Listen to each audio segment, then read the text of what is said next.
All right. Hey, everybody. Welcome to Marty Time TV and the Section 1904 podcast. This is brought to you by the all-new Hamul Casino Resort, the Players Place. I am Darren Smith. Marty just cannot bring herself to be here on Marty Time TV today. She's still suffering after the Padres lost by 20 runs in Chicago, so I think we'll just skip that altogether. Unless our friend Eric Gomez from ESPN, who's in Mexico City, unless you want to talk about that, Eric, I'm fine just to move ahead. Start talking about the World Cup. Yeah, I'm okay with ignoring the worst loss in Padres franchise history, according to your ticker down there. So I'm good. I'm good. Yeah. I feel like Marty's taking some liberties there. Is it the worst loss? I don't know. Have they ever 20 lost by, I don't know. by more than 20? I don't know. Like that's a good question too, but it certainly feels like the worst loss in franchise history. I mean, getting 23 put up on your pitching staff and getting swept in the process is never good. But you know what? Let's talk about some teams that actually did win over the last few days in the U.S. men's national team in Mexico. Thank God for this World Cup, man. I am going to be in a state of depression when this thing is over. By the way, real quick, Padres on their way to Los Angeles. So 4-game Yeah, series against the Dodgers. I'm aware. Starting a little later I'm on. aware. So. I should be, as we're recording this, I had plans to make my way up to SoFi Stadium, where I've never been. I've driven past it. I've never seen any event at SoFi Stadium. Couldn't pull the trigger on a World Cup match here that I had been eyeing with Spain and Austria. So we'll be watching that one a little later, a triple header today. But Eric, as you said, I don't know. Do we want to be professional here? Do we want to be journalists? Do we want to be fanboys? What is our approach going to be over the next 15, 20 minutes? Because you're there, you're in Mexico City. I'm here in San Diego. Obviously, we both watched Mexico play the other night and advance. They make it to a 5th game. They have been fantastic. The scenes at Azteca Banorte Stadium were phenomenal. Where I was in Pacific Beach, or Mission Beach, I guess. Man, it was really one of the great nights that I've had in recent memory. We both watched the U.S. We'll get to some of the takes. The takes are everywhere about the red card and the U.S. advancing as well and winning their first knockout game since 2002. I don't remember who they beat in that tournament, but somebody could look that up. I'm sure on Wikipedia. I'm sure you do. I'm sure you do. But just overall, like, how great has this been, man? Like, this is honestly, whether the U.S. and Mexico both have advanced or whether we're both wallowing a little bit in misery. How great has this been? What a dangerous precedent FIFA is setting, and I say that with a bit of tongue in cheek. They took the tournament from 64 matches to 104, 32 teams to 48. Everybody thought that was too much. Ticket prices were, through the roof. We were all complaining before the tournament even began, and here we are, just absolutely locked in, trying to search for last-minute flights, tickets to matches, taking out second mortgages and whatnot. It's just absolutely insane. Hundreds of thousands of people, meeting up on Paseo de la Reforma here in Mexico City and basically all over the country. I mean, I saw TV cameras out in TJ just capturing the madness. San Diego, LA, for the Mexican national team, and quite a bit of fandom for clearly the U.S. men's national team in Canada, all 3 host nations. So I think I'm with you there in the sense that when this is all over, there's going to be quite a bit of a hangover, and just going back to regular American quote unquote sports and Major League Baseball and the NFL and the NBA. But it's been such a fantastic tournament so far. And honestly, I'm very happy to see, as I said, all 3 host nations make it through to the next round. That's a huge part of it. I think we all agree, whether we're biased or not. When host nations go on a little bit of a run, it's fun. I guess if you're watching this and you're sort of half in, half out, it's kind of like having a hometown guy in the home run derby, right? Like, it just makes it feel like it's a little bit better in the middle of the summer. Now, this is on a totally different level. And Canada had to win in LA, but still, like, there were a lot of Canadians there, and we don't have any Canadian friends, I guess. Otherwise, we can make this a 3-person panel. So instead, we'll just focus in on Mexico and the U.S. But I'm with you on that. I think it's great. I mean, and also, like, for CONCACAF, having 3 teams into the round of 16 is not something that you see every cycle through. So, say what you will. Yeah. We're not the great defenders of CONCACAF here, but still, like, that's a point of pride for the Confederation, is it not? Absolutely. I mean, ultimately, I think it shows the power of hosting a World Cup, right? Just the boost that you get from even having a handful of matches played on your home soil, in in the case of Canada and Mexico, what that can do for you. I think that the U.S. has been weirdly at a bit of a disadvantage because they've been all over the place. They've been all over the map so far this summer. They haven't really had home ground that their fans can flock to. They've been kind of spreading the wealth there, but Mexico at the Estadio Azteca in Mexico City, mostly Toronto and Vancouver for Canada before they moved on to LA. That's been just massive for all three teams, and ultimately, you look at the history of this World Cup, and history tells you you've got at least a puncher's chance of winning the World Cup when you host. I mean, it happened to France back in 1998. I think South Korea made it to the semifinals in 2002, if I'm not mistaken. Germany made the final in 2006. You've got these massive opportunities that you must take advantage of if you have the tournament on home soil. All right, take us to not the night that Mexico advances. For the first time, they win a knockout match in 40 years, 1986, last time on Mexican soil, by the way. Mm-hmm. Take us to the night before. I'm a sucker for some of these social media posts when fans, and this happens a lot in CONCACAF in the Gold Cup or in qualifying, right? Like I remember going to Panama City, Panama, and I stayed in a hotel, and they were pretty proud of the fact that, oh yeah, this is the hotel where the U.S. men's national team stays. And this right here out on the street is where we set up our DJ. And then the motorcycles go zooming up here, and we try to keep them awake all night. And that's the fire alarm that we pulled at 2:00 in the morning. I know it's sort of silly, but I'm a sucker for it. I don't know what to say. The night before, you have Ecuador. They're in their hotel. You take it from there. I don't know if this was something that was close enough to you that you took notice of, but certainly by the time we all woke up on match day, we knew exactly what it was that happened outside of the team hotel. Yeah, and I think, ultimately it's a sports thing because we saw Knicks fans, outside of the Spurs team hotel during the NBA finals trying to intimidate them as they went in there. I was talking to a friend and colleague of mine, Raul Alegre, who is the former kicker for the New York Giants, two-time Super Bowl winner. He said, it happened in the NFL when I was playing in the 80s, so this is not strictly a soccer thing, but clearly a lot of the identity behind what fans can do to impact a match is rooted in soccer and in this tactic. So the fact that Mexican fans did this, it just made me laugh so hard because if Mexico City, the neighborhood in which Ecuador stayed and England is staying in as well, is called Santa Fe. And when you walk through Santa Fe, it weirdly looks like downtown San Diego. It really does remind me of home every time I'm there. So it is one of the nicest, one of the swankiest parts of Mexico City.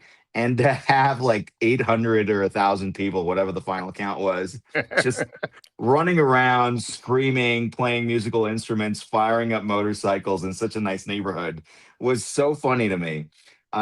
It's 2026. There are no noise canceling headphones everywhere available. Like the Ecuador players did not have any issues when it came to, finally going down for the night and sleeping.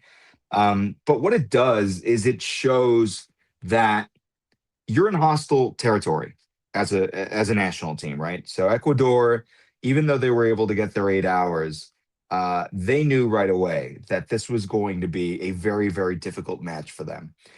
They came into this game touting the fact that their back line was present at the UEFA Champions League final. They had William Pacho and Piero Hincapié, Paris, PSG, and Arsenal. 180 million euros, the transfer value between those two players. I think that equals the entirety of the Mexican national team.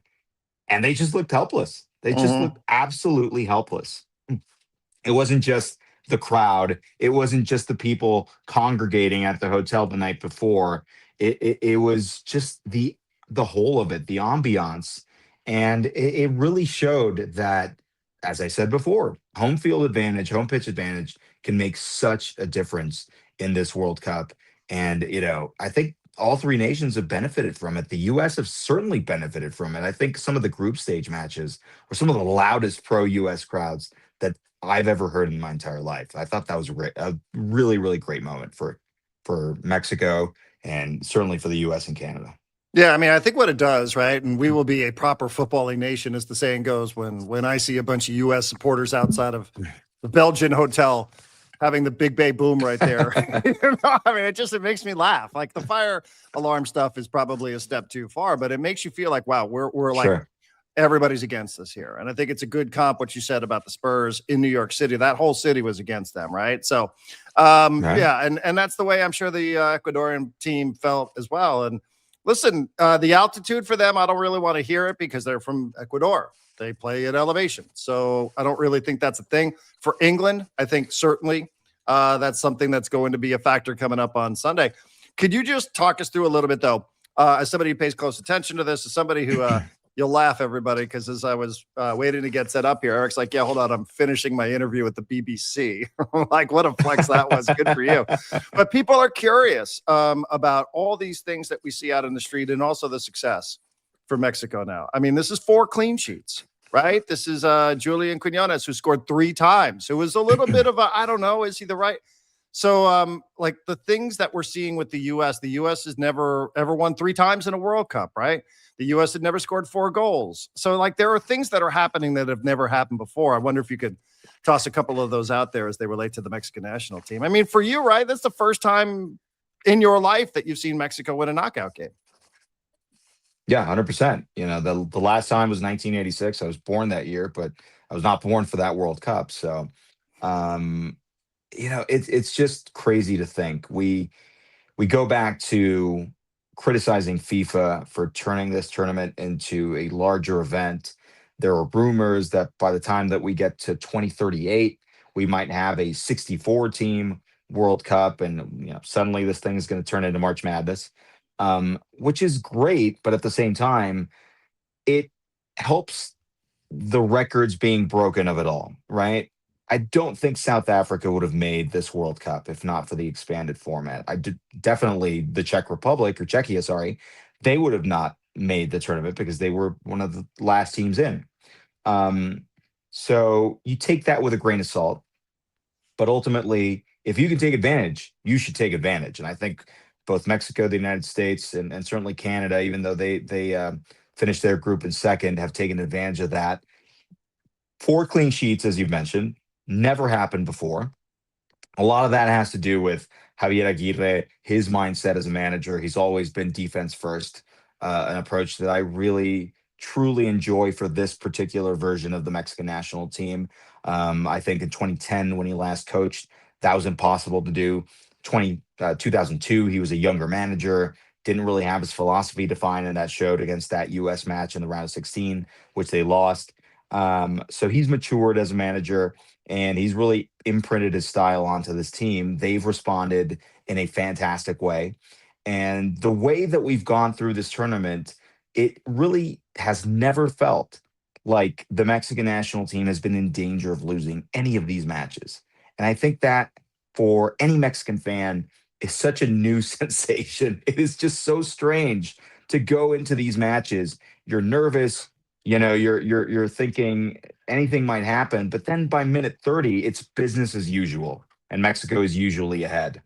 Um, so ultimately, when we talk about this upcoming match, this is certainly the first time that Mexico can be considered an underdog against England. But there are certain things, as you mentioned, like the altitude, the lack of oxygen, the fact that it probably will rain as it did against Ecuador, and you're going to have this very heavy, humid pitch that the English players will not be used to when combined with the limited amount of oxygen, or the lesser amount of oxygen, I should say, that they're used to inhaling. Thomas Tuchel, the England manager, said himself, like, we don't have time to acclimate. Yeah, Like, that's Harry Kane, just going to same be a thing. disadvantage for Yeah, us. yeah. Harry Kane said the same thing. Ultimately, Mexico has to use that as best they can to make sure that they stretch this match out. They tire these players out. And oh, by the way, talking about records, Raul Jimenez has scored 6 Premier League goals on Jordan Pickford. He is the goalkeeper that has conceded the highest amount of goals in Raul Jimenez's career. So there are just certain things that you can play with as a Mexican team going into this match and saying, we don't have a puncher's chance. We're pretty level here. I mean, this might not be 50-50, but it's probably 51-49, if you want to put it that way. And I think this is going to be, as I said earlier in one of the interviews that I did, people are touting this as the biggest match in Estadio Azteca's history for the Mexican national team. Just think about that. 60 years. It's crazy. And I think they're right. I think this is one that might go down in history. Yeah, I was just literally going to ask that question. By the way, a building where the Mexican national team has never lost in the World Cup, right? So when they've been bounced, were they bounced by Italy and West Germany, top of my head? But I want to say that those were not in Mexico City. So yeah, I think it was Monterrey both times, or Guadalajara and Monterrey. I'm on SeatGeek. Tickets are starting at $3,400. Eric, get them while you can. Pretty cheap, if you ask me. That's actually cheaper than what I'd looked at earlier. I thought it was $5,000, something like that. Is it house money here? It's England, or like what's the approach now for Sunday?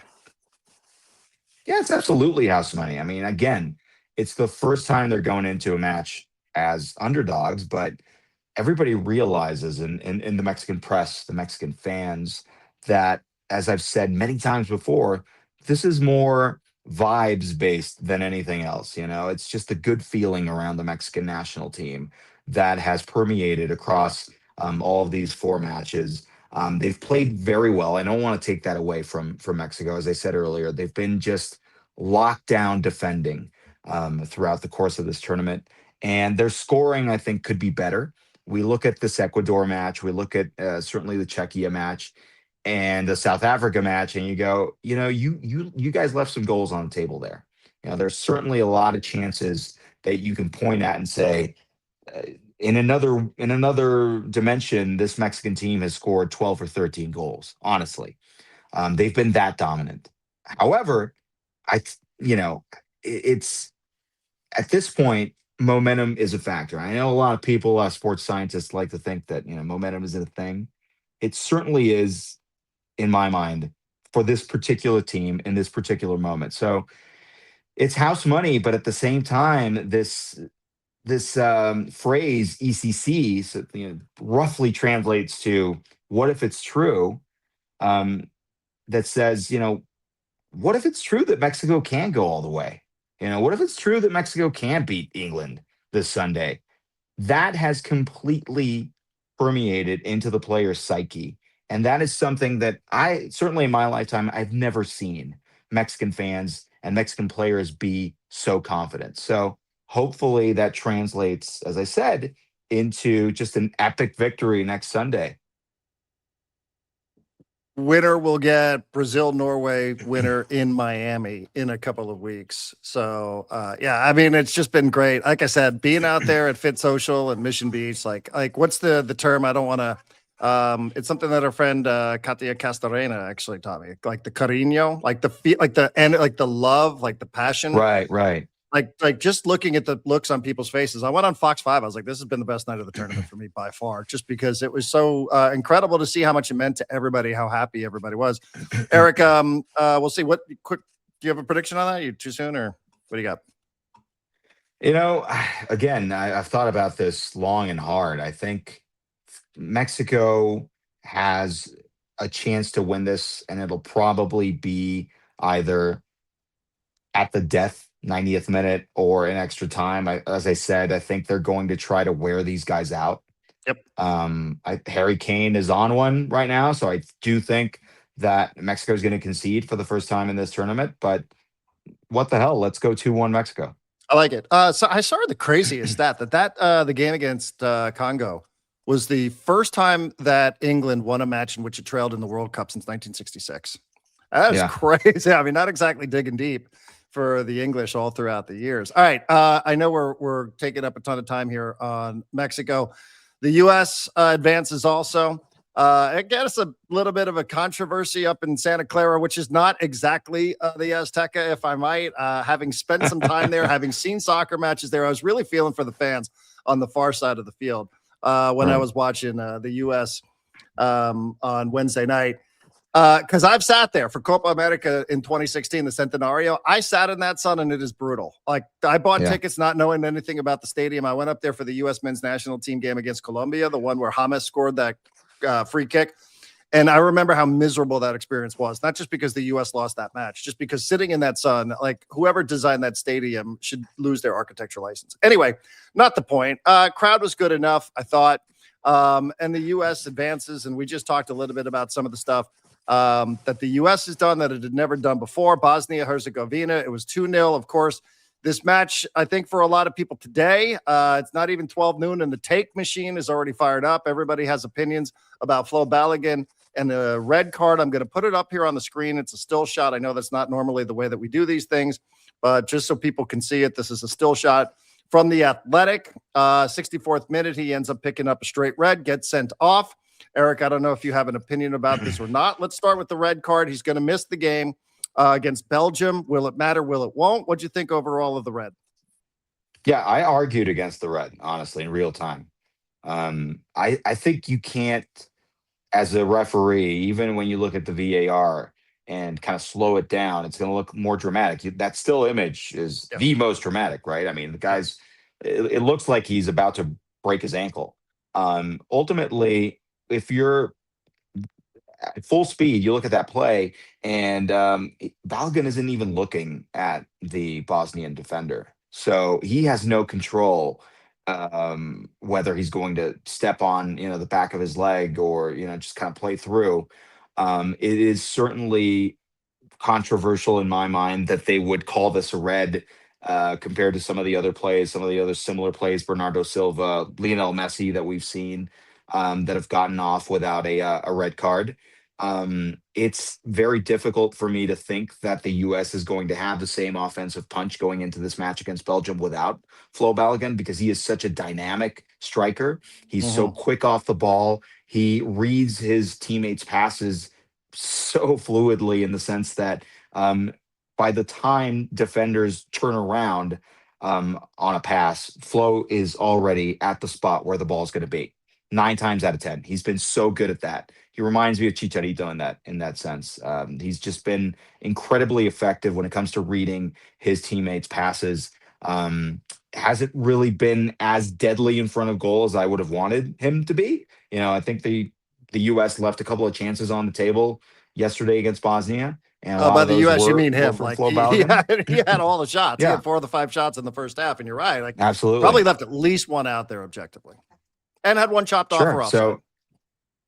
Sure. So now, you go into one of these matches, and it just feels like the U.S. has had a bit of bad luck, in the sense that, Pulisic was injured for a couple of matches there for the group stage. Now you had your full attack on display against Bosnia, and Balogun gets taken away. I think Ricardo Pepi is not there yet when it comes to being just a starting striker for the U.S. men's national team.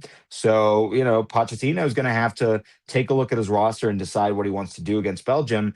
Ultimately, the U.S. still has an advantage in that match. I mean, we look at Belgium in that round of 32 match, and they struggled mightily just to get on level terms against Senegal. They were just absolutely lucky. I think Senegal would have been a more dangerous opponent for the U.S. because they play so similarly with the speed and just the counterattacking.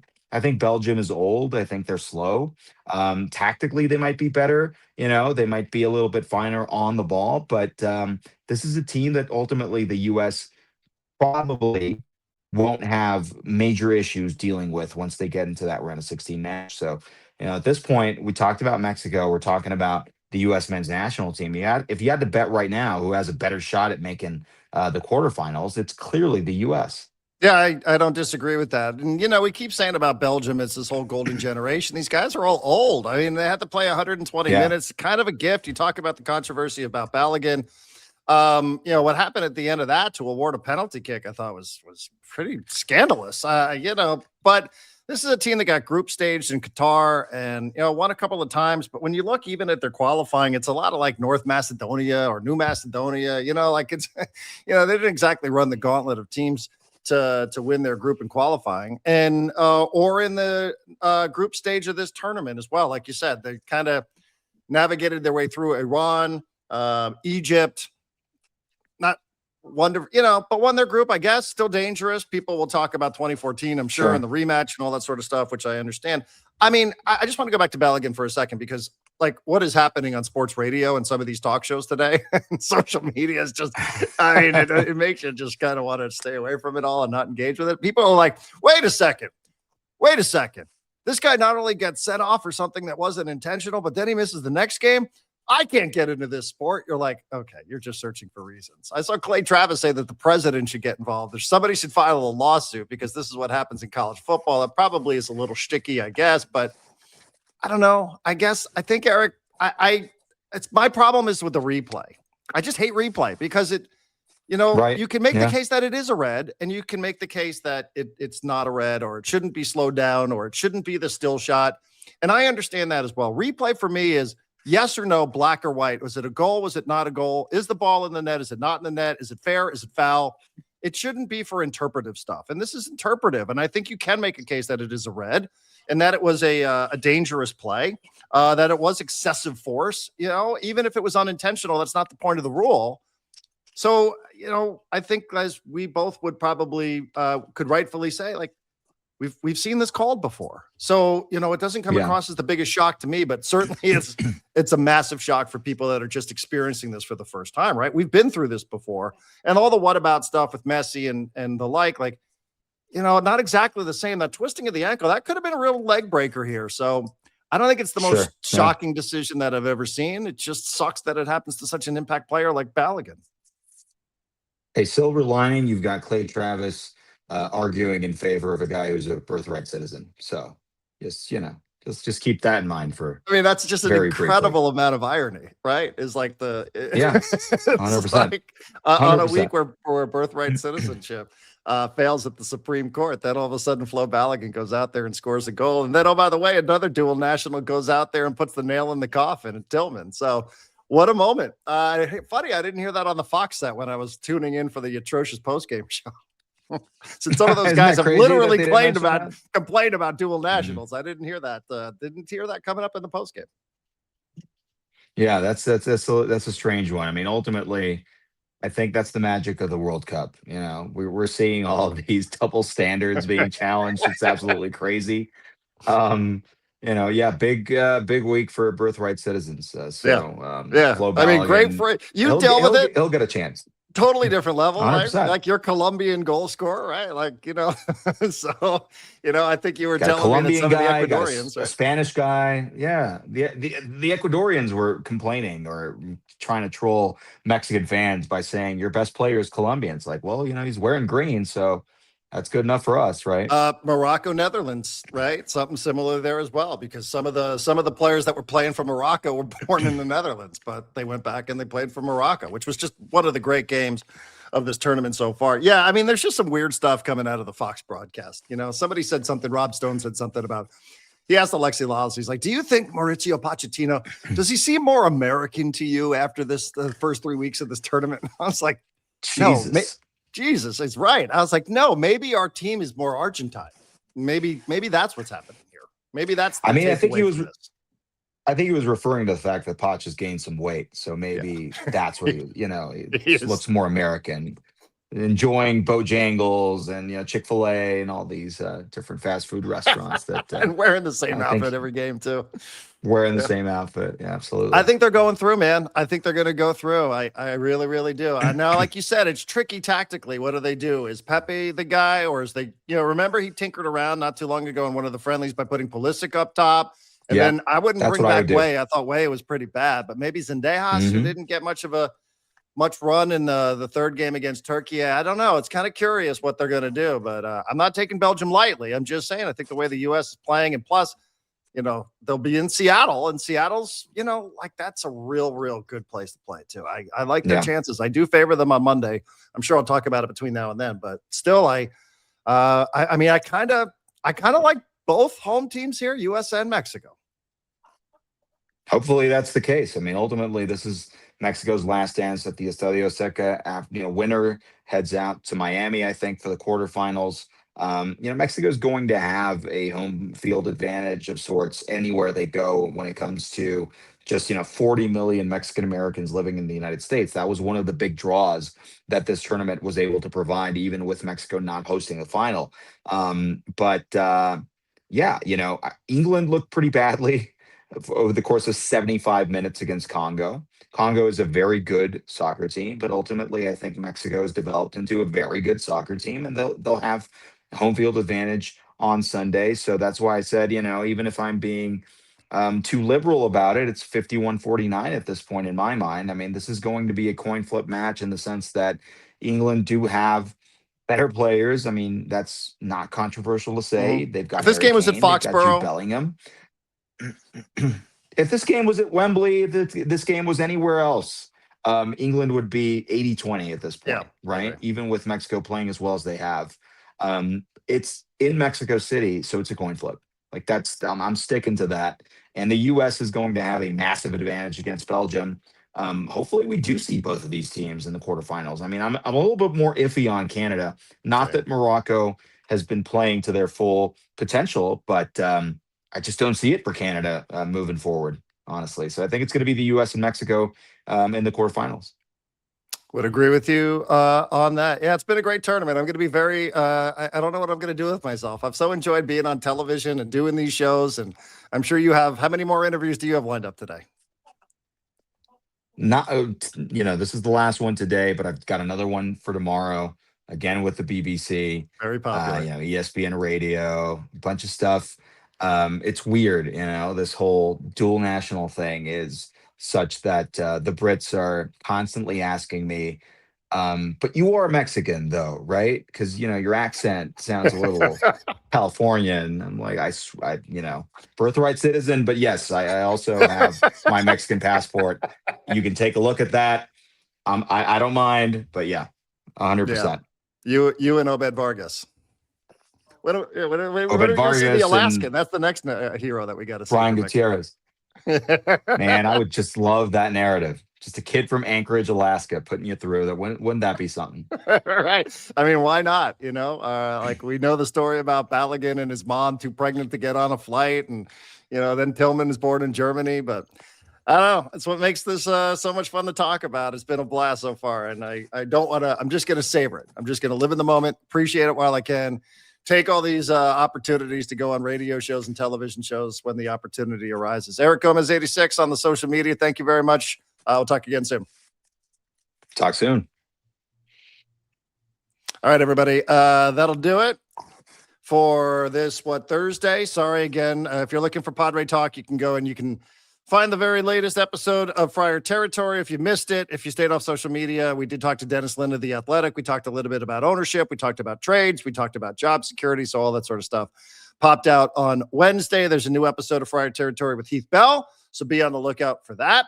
And we will do it again soon. Marty Time TV, the Section 1904 podcast is brought to you by the all-new Hamul Casino Resort, the Players Place. We thank them for their support. We thank you for your support. You can subscribe on YouTube. You can subscribe on Substack. You can find this podcast in audio form on Apple and on Spotify. For Eric Gomez, for Marty Caswell, I'm Darren Smith. Enjoy the rest of your day.